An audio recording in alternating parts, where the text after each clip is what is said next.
नमस्ते, मी रुपाली घोडेकर. आज आपण पाहणार आहोत lesson transistor. Transistor. Semiconductor devices that have three elements are called transistors. The term transistor was derived from the words transfer of resistor. This term was adopted because it best describes the operation of the transistor. The transfer of an input signal current from a low resistance circuit to a high resistance circuit. Basically, the transistor is a solid state device that amplifies by controlling the flow of current carries through semiconductor materials. The transistor is equivalent to two diodes connected back to back.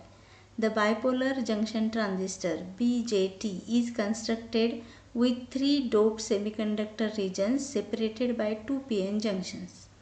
The three elements of two junction transistor are: first is the emitter, which gives off or emits the current carriers, that is electrons or holes; the base, which controls the flow of current carriers; and the third one is the collector, which collects the current carriers. Regions are called emitter, base and collector C. या आकृतीमध्ये दोन transistors दाखवलेले आहेत, PNP आणि NPN. त्याचे तीन terminals आहेत, emitter, base आणि कलेक्टर. त्याची कन्स्ट्रक्शन दाखवली आहे, त्याचे टू डायोडची ॲनालॉजी दाखवलेली आहे आणि त्या दोन्ही ट्रान्झिस्टरचे सिम्बॉल्स दाखवलेत. तर आपण हे पाहू शकता कशा प्रकारे ट्रान्झिस्टर कन्स्ट्रक्ट केलेला आहे. Transistor configurations. A transistor may be connected in any one of the three basic configurations. The term common is used to denote the element that is common to both input and output circuits. Common base CB configuration, common emitter CE configuration, common collector CC configuration. Common base configuration. आकृतीमध्ये NPN transistor आणि PNP transistor कशा पद्धतीने आपण common base कन्फिगरेशनमध्ये जोडतो हे दाखविले आहे. Common emitter configuration. आकृतीमध्ये कॉमन एमिटर कन्फिगरेशन NPN ट्रान्झिस्टरचे आणि PNP ट्रान्झिस्टरचे दाखविले आहे. Common collector configuration. आकृतीमध्ये NPN ट्रान्झिस्टर आणि PNP ट्रान्झिस्टर कशा पद्धतीने आपण CC कन्फिगरेशनमध्ये जोडू शकतो हे दाखविले आहे. Relationships between alpha, beta and gamma. Alpha, beta आणि गॅमा हे करंट गेन्स आहेत. अल्फा हे कॉमन बेस सर्किटचं करंट गेन आहे, बीटा हे कॉमन एमिटर सर्किटचं करंट गेन आहे आणि गॅमा हे कॉमन कलेक्टर सर्किटचा करंट गेन आहे. अल्फा, बीटा आणि गॅमा ह्यातले रिलेशन्स अशा प्रकारे दाखवलेत. अल्फा बरोबर beta divided by beta plus 1, beta बरोबर alpha divided by 1 minus alpha, gamma बरोबर बीटा प्लस 1.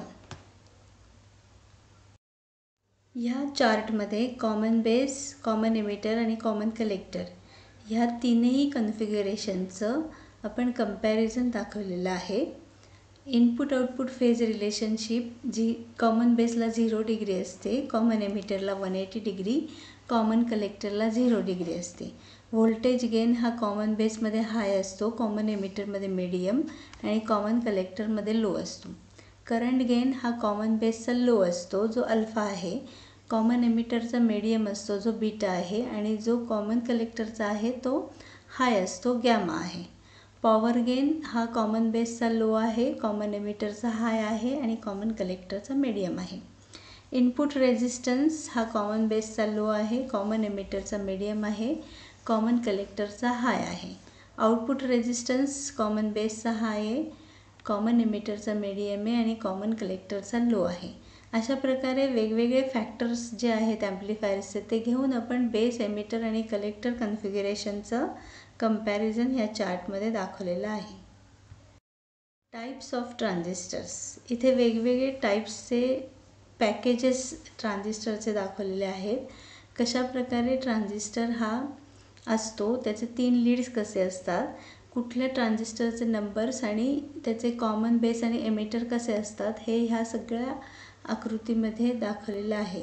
ह्या चार्टवरून आपल्याला लक्षात येतं की ट्रान्झिस्टर हे कशा प्रकारे आपल्याला त्याचे टर्मिनल्स ओळखता येतात। हा डाटा चार्ट आहे संपूर्ण, ज्याच्यावरून आपल्याला त्याचे टर्मिनल्स ओळखता येतात। Transistor junction resistance taste.